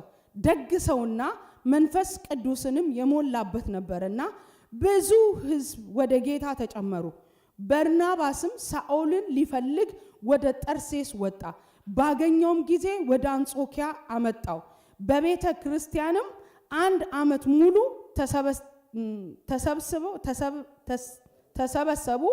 ብዙ ሕዝብንም አስተማሩ። ደቀ መዛሙርትም መጀመሪያ በአንጾኪያ ምን ተባሉ? ክርስቲያን ተባሉ። መጀመሪያው ክርስቲያን የተባለው በአንጾኪያ ነው። በእስራኤል ሆነው እዛ ለአይሁድ ብቻ እየሰበኩ እየበሉ እየጠጡ ያለውን ሰው ይሸጣል ያመጣል። በቃ በጣም ኮምፎርት ዞኑ እየሰፋ መጣ። እየተደላደሉ ሲመጣ ጌታ መከራን ጨመረ። ያለ እግዚአብሔር ፈቃድ የሚሆን የለማ። ከዚህ መከራ ልክ እስጢፋኖስ ሲገደል ምን አደረጉ ይላል? ተበተኑ። የተበተኑትም የጌታን ወንጌል ምን ማድረግ ጀመሩ? መስበክ ጀመሩ። ከአይሁድ እየለቀሙ ከአይሁድ ለሆኖ ብቻ ነበር የሚነግሩት። ከዛ በኋላ የእግዚአብሔር አሰራር አያችሁ እኛ ጋር የደረስነው በዚህ ስደት ነው። ክርስቲያን ስደት የማይፈራበት ምክንያት እየተሰደደ የሚበዛ ዘር ነው በውስጣችን። አይገርምም? መጽሐፍ ሲናገር ከዛ በኋላ ወሬያቸው በምን ተሰማ ይላል? በኢየሩሳሌም ባለችው ቤተክርስቲያን ለቤተክርስቲያን ነው ወሬው የመጣው። የእድገታቸው የለውጣቸው የስፋታቸው ነገር በዛ ተሰማ። ስለ መሰማት ሌላ ጊዜ አወራለሁ። በጌታ በኢየሱስ ስም ስለኛም እንደዚህ ይሰማ። ከወታዋ ያለች ቤተክርስቲያን ወሬያችን በክርስቶስ ማደግ ይሆነልን። መጽሐፍ ሲናገር ይሄንን ሰሙና ማንን ላኩት ይላል? በርናባስን ላኩት። በርናባስ በጣም ያስፈልገናል። በጣም በርናባስ ያስፈልገናል። ምዕራፍ 9 ላይ ሄዳችሁ ስታዩ ጳውሎስ ወደ ደቀ መዛሙርት ጋር ሊቀላቀል ሲፈልግ አላመኑትም ነበርና እምቢ አሉት ይላል። እንዳይገባ እንዳይቀላቀል አያችሁ። ያን የመሰለ ጳውሎስ ልክ ሲድን ኢየሱስ ማን እንደሆነ ሲገባው የፈለገው የአይሁድን የድሮችን ቦታ ሳይሆን ወንድሞችን ነው የፈለገው፣ ቅዱሳንን ነው የፈለገው፣ ዳግም የተወለዱትን ነው የፈለገው። ሊቀላቀል ሲል በአሳዳጅነቱ ስለሆነ የሚያውቁት እንደውም ቃሉ ሲናገር እውነተኛ ደቀ መዝሙር መሆኑን አላመኑበትም ነበር ይላል። ስለዚህ በር ሲዘጉበት በርናባስ ይዞት ወደ ቅዱሳን ህብረት አስገባው። ልባርካችሁ፣ በርናባስን እግዚአብሔር ይስጣችሁ። ለተጠራችሁበት ነገር የሚያገፋችሁ እግዚአብሔር ወዳየላችሁ ነገር የሚያስገባችሁ። በህይወታችሁ ምንም ሊኖር ይችላል፣ ብር ሊኖር ይችላል፣ ትምህርት ሊኖር ይችላል፣ ጸጋ ስጦታዎች በህይወታችሁ ሊኖር ይችላል። በርናባስ ግን ያስፈልጋችኋል። በርናባስ it's very important። ጸሎቴ እውነተኛውን በርናባስን አገናኘኝ። መጽሐፍ ሲናገር እዚህ ጋር ደግሞ ልክ ሲመጣ የእግዚአብሔር ምን ይላል? ጸጋ ሲገናኝ ቁጥሩን አላስደነቀው ዋው ምናምን አይደለም ያለው። ልክ ሲገባ ህብረቱ መካከል ጸጋ አካል ለብሶ አለ መካከላቸው። ሚንቀሳቀስ ጸጋ፣ የሚንቀሳቀስ ጸጋ፣ የእግዚአብሔር ጸጋ ይውላችሁ ሊያስፈልጋቸዋል። ስለዚህ መካከላቸው ሲገባ በእነሱ ህብረት መካከል ሲገባ ቦታ ወንበር አይደለም ያየው፣ ልብስ አይደለም ያየው፣ እንዴት የተመረጡ ሰዎች እዚህ ቤት አሉ አይደለም ያለው። ልክ በር ከፍቶ ሲገባ ከኢየሩሳሌም ሲመጣ ያገኘው ጸጋ ነው። አካል ለብሶ መካከላችን ይታይ። ሰዎች ወደ እናንተ ሲመጡ ዋው የእግዚአብሔር ጸጋ ብለው የሚታይ ጸጋ በቤታችሁ ይብዛ። የእግዚአብሔር ጸጋ አካል ለብሶ ይንቀሳቀስ። የእግዚአብሔር ጸጋ በህይወታችሁ አልፎ ይስራ። ጸጋው የተመሰገነ ይሁን። ማራሳካታን እስቲ ጮህና የእግዚአብሔር ጸጋ በሉ። ኳየሮቹ ሲታይ ልብሳቸው ሳይሆን ድምጻቸው ሳይሆን ሙዚቃ አቤት አሪፍ ሙዚቃ ሳይሆን ጸጋ አካል ለብሶ እዚህ ጋር ይንቀሳቀሳል። ጸጋ አካል ለብሶ መድረኩን ሞልቶታል። ጸጋ እስቲ ጸጋ በሉ። ጸጋ በአንጾኪያ ሌላ ነገር አልታየም። ባይገርማችሁ ሰባኪ እንኳን አልነበራቸው፣ አስተማሪ አልነበራቸው። ሲያይ የጸጋ ስጦታዎች በጣም በስርዓት ፋንክሽን እያደረገ አይደለም ያዩ። ልክ ይሄንን አመሰገነና ሄዶ ማንን ፈለገ ይላል? እስቲ ጳውሎስን በሉ። አመስግኖ ሄደና ጳውሎስን ይዞ 1 ዓመት ቁጭ ብለው ብዙ ህዝብ ምን አደረጉ ይላል? አስተማሩ። የሚያስተምር ሰው በሌለበት ግን ህዝብ ይበዛ ነበር። ዋው ለካ የእግዚአብሔር ጸጋ እንዲሰራ የተቀባ ሰው አያስፈልገንም። እሳት የበላ በግሪኩ በህብሩ እያለ የሚያጣቅስ ሰው ሳይሆን የሚያስፈልገን ጸጋ። እስቲ ቀኛችሁን አንሱና ጸጋ ልባርካችሁ። የእግዚአብሔር ጸጋ ይብዛባችሁ። እግዚአብሔር ጸጋ የሚያስተምር የለም፣ የሚድን ግን ይበዛል። የሚያስተምር የለም፣ ቀን በቀን ይጨምራል። መጽሐፍ እንደውም ሲናገር እንዲህ የጌታ እጅ ከእነርሱ ጋራ እስቲ ነበረች በሉ። ጸጋ አለ ማለት የጌታ እጅ አብሮሻል። የማይታይ እጅሽን ስትዘረጊ እጁ ይዘረጋል። ስትራመጅ አብሮሽ ይራመዳል። ሌላ አንፈልግም። የጌታ እጅ በመካከላችን ትገለጥ። ጮክ በሉና እስቲ አሜን በሉ ባካችሁ። ዋው ጳውሎ አሜን እስቲ ማን ነው ስሙ በርናባስ መጥቶ ሲል ያየ ጸጋ አለ፣ አካል የለበሰ ጸጋ፣ የሚንቀሳቀስ ጸጋ። መጽሐፍ ሲናገር ሄደና ጳውሎስን አምጥቶ ለአንድ ዓመት ቁጭ ብለው ምን አደረጓቸው ይላል? በቤተ ክርስቲያን 1 ዓመት ሙሉ ተሰበሰቡ፣ ብዙ ሕዝብንም አስተማሩ። ደቀ መዛሙርትም በመጀመሪያ በአንጾኪያ ምን ተባሉ? ስም የሚቀይር ጸጋ። ጸጋ እስቲ ጸጋ በሉ። የእግዚአብሔር ጸጋ ይብዛላችሁ። የእግዚአብሔር ጸጋ ሁላችንም እንቆማለን። ሌላ ነገር አንለምንም። ሌላ ነገር አንለምንም። ሐዋርያው ጴጥሮስ ሲናገር የመጨረሻው ቁጥሩ ላይ ትላንት ከጸለይንበት ቃል አንዱ እሱ ነው። በክርስቶስ ዕውቀትና በጸጋ እደጉ። ጸጋ አንዴ ተቀበልን ብለን የምናቆመው ነገር አይደለም። ኤፌሶን 2:8 ላይ ጸጋው በእምነት ምን ብሏቸዋል? አድኗቸዋል። ያ የዳንበት ጸጋ በቲቶ ምዕራፍ 2 ከቁጥር 11 እስከ 12 ደግሞ ሲናገር ኃጢአትን ዓለማዊ ምኞትን ክደን የተባረከውን ተስፋችን ኢየሱስ ክርስቶስን መምጣት እንድንጠብቅ ምን ያደርገናል? እስቲ ያስተምረናል በሉ። ስለዚህ ጎበዝ አስተማሪ አያስፈልገንም ኃጢአትን ለመጣል የሚያስፈልገን ጸጋ። በነገራችን ላይ በብዙ ተከታታይ ትምህርት ሰው ኃጢአትን መተው አይችልም። በተከታታይ ትምህርት ሰው ኃጢአትን አይተውም። የእግዚአብሔር ጸጋ ያለምንም ያስተምራል። ያ እስቲ አስተማሪ ጸጋ በሉ። ለዛ ነው ሐዋርያው ዮሐንስም ሲናገር ከቅዱሱ ቅባት ስለተቀበላችሁ ማንም ሊያስተምራችሁ እርሱ ስለ ሁሉ ያስተምራችኋል። እኔ አሁን እኮ ስለ ሁሉ ማስተማር አልችልም። የተማርኩትን እችን ነው ማስተምራችሁ። በውስጣችሁ ያለው ቅባት፣ በውስጣችሁ ያለው ጸጋ ስለ ሁሉ በሉ። የትምህርት እጥረት የለንም። የአስተማሪ እጥረት ሊኖረን ይችላል። የትምህርት እጥረት ግን የለንም። ጸጋው ምን ያደርጋል? ያስተምራል። ስለዚህ ኃጢአትን የተዋችሁበት ይለናል ቲቶ።